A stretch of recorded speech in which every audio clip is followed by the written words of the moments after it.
మనకు వేసవి కాలంలో రైతులు తీసుకోవాల్సిన ముఖ్యమైన జాగ్రత్తలు మరియు వ్యవసాయ చర్యల గురించి ఇప్పుడు తెలుసుకోబోతున్నాం. మనకు వేసవి కాలంలో మనం వేసవి లోతుక్కులు దున్నడం అనేది మనకు కామన్ ప్రాక్టీస్ అండి. ఇది మనకు చాలా ముఖ్యమైన ప్రాక్టీస్.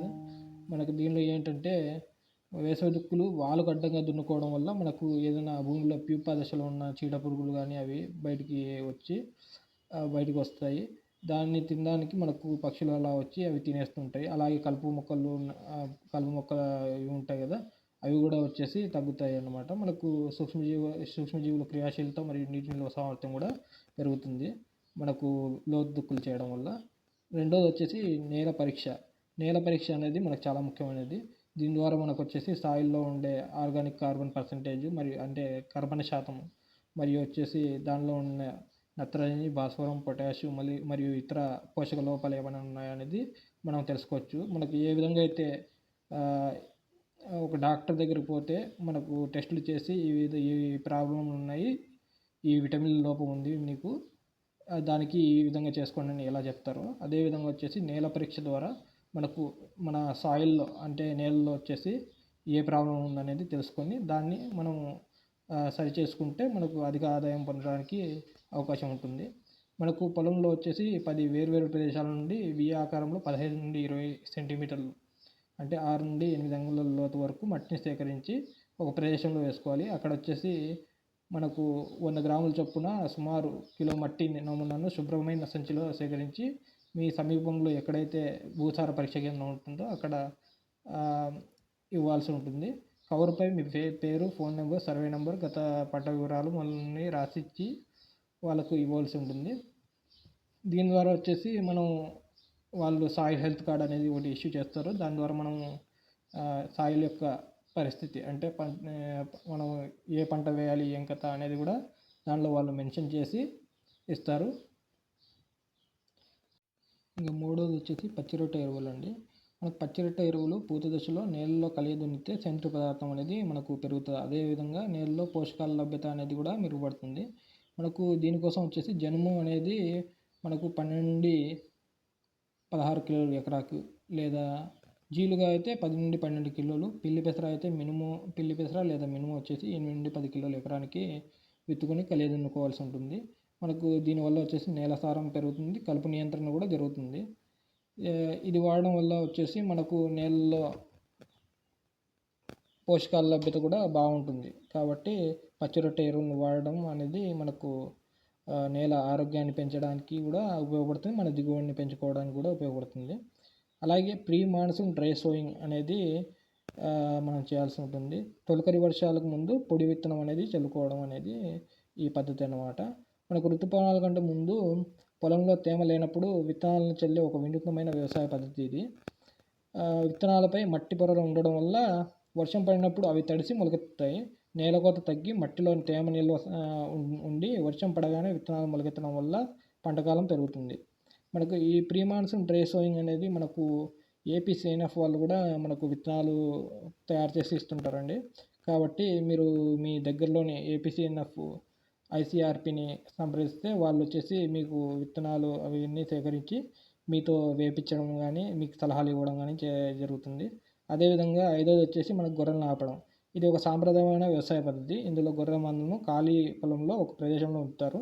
గొర్రెలు ఏదైతే తిన్న తర్వాత మల విసర్జన చేస్తాయో అవి నేలలో కలవడం వల్ల భూసారం పెరుగుతుంది. దీనివల్ల పంట దిగుబడి కూడా పెరగడానికి అవకాశం ఉంటుంది. ఆరోది వచ్చేసి ట్రైకోడర్మా విరిడే కల్చర్ తయారు చేసుకుని వాడడం అండి. మనకు ట్రైకోడర్మా విరిడే అనేది ఒక ప్రయోజనకరమైన జీవ నియంత్రణ శిలీంధ్రం అండి. మనకి ఇది ఒక రకమైన శిలీంధ్రం. ఇది నేలలో ఉన్న హానికర శిలీంధ్రాలను నియంత్రించి పంటను రక్షిస్తుంది. దీని కల్చర్ తయారీకి 2 కిలోల ట్రైకోడర్మా విరిడేను, 180 నుండి 200 కిలోల బాగా కుళ్ళిన పశువుల ఎరువును మరియు 10 నుండి 20 కిలోల వేపపిండితో కలిపి బాగా కలపాలి. ఈ మిశ్రమాన్ని తగినంత తేమ కలిపి నీటిలో 5 నుండి 7 రోజులు గోనె సంచి కప్పి ఉంచాలి. తర్వాత విత్తనాలు వేయడానికి 5 నుండి 7 రోజుల ముందు దీన్ని ఉపయోగించడం చాలా ఉత్తమమైనది. దీనివల్ల ఎండు తెగులు, వేరు కుళ్ళు, కాండం కుళ్ళు వంటి వ్యాధులు తగ్గుతాయి. మొక్కల వృద్ధి మరియు దిగుబడి పెరుగుతుంది. మనకి ఏంటంటే ఈ ట్రైకోడర్మా విరిడే అనేది ఒక శిలీంధ్రం అండి. దాంట్లో ఏంటంటే మనకు ఇది వాడడం వల్ల మనకు ఒక క్రాప్ రొటేషన్ అనేది చేయకుండా మనము ఇప్పుడు మిరప వేసిన పొలంలో మళ్ళీ మిరప వేయడం అలా చేస్తుంటాము.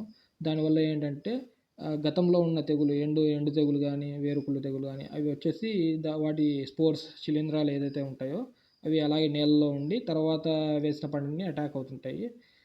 దాన్ని తగ్గించుకోవడానికి మనం వచ్చేసి ట్రైకోడర్మా విరిడి కల్చర్ని తయారు చేసుకొని వేయడం వల్ల వచ్చేసి ఇది ఏం చేస్తాయంటే ఏదైతే పంటకు హాని చేస్తాయో శిలీంధ్రాలు వాటిని ఆహారంగా తీసుకొని ఇది బతుకుతుంది.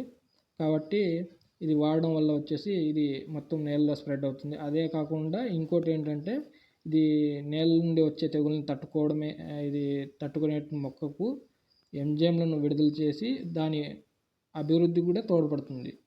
దీనివల్ల దిగుబడి పెరగడానికి అవకాశం ఉంటుంది. అలాగే వచ్చేసి తెగులు కూడా తగ్గుతాయి. మనకు తర్వాత వచ్చేసి ఏడోది వచ్చేసి వేపపిండి పొలంలో సమానంగా చల్లడం. మనకు వేపపిండి ఎందుకంటే మనకు మిరప పొలాల్లో నెమటోడ్స్ అంటే నులి పురుగులు అనేవి ఉంటాయండి. కాబట్టి దానికోసం వచ్చేసి వేపపిండి చల్లడం వల్ల ఆ చేదుకి నులి పురుగులు అనేవి మనకు వాటిని ఆశించకుండా ఇది అవుతుంది. ఒక టన్ను పశువుల ఎరువుకు సుమారు 100 కిలోల వేపపిండి కలిపి బాగా మిశ్రమం చేసి పొలంలో సమానంగా చల్లాలి. మట్టిలోని హానికరమైన నూలి పురుగులు తగ్గుతాయి. సహజమైన నత్రజని నిలిచి మొక్కలకు నిరంతరం అందుతూ వేరుకుళ్ళు తెగులు కూడా తగ్గుతుంది.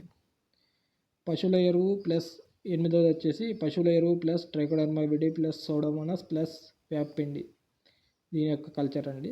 బాగా కుళ్ళిన పశువుల ఎరువును 500 నుండి 1000 కిలోలకి 100 నుండి 200 కిలోల వేపపిండి, 2 కిలోల ట్రైకోడర్మా విరిడి, 2 కిలోల సూడోమోనాస్ బాగా కలుపుకొని ఎకరం పొలంలో సమానంగా జల్లి పంట వేయకముందు కలిగి ఉండడం వల్ల నేలలో ఉన్న శిలీంధ్ర బీజాలు పురుగుల కోశస్థ దశలు నశించి పంటలపై పెట్టుబడి ఖర్చు తగ్గి దిగుబడి పెరుగుతుంది.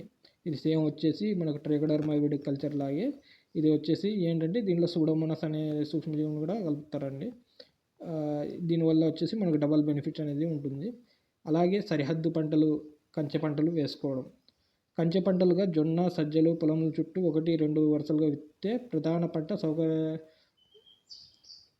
సఖ్య దశ వచ్చేసరికి జొన్న, సజ్జలు 3-4 అడుగులు ఎత్తుకు పెరిగి పక్క పొలాల నుండి గాలి ద్వారా వచ్చే రసం పీల్చే పురుగులు లోపలికి రాకుండా అడ్డుకుంటాయి. మనకు ఏంటంటే ఇది చుట్టూ వేసుకోవడం వల్ల 1-2 వరుసల్లో వేసుకోవడం వల్ల ఉదాహరణకు మిరపలో రసం పీల్చే పురుగులు ఎక్కువ ఉంటాయి కదా, అవి ఏంటంటే మనకు చుట్టూ మొక్కజొన్న కానీ మేత జొన్న కానీ వేసుకుంటే అది ఎక్కువ హైట్కి పెరుగుతుంది.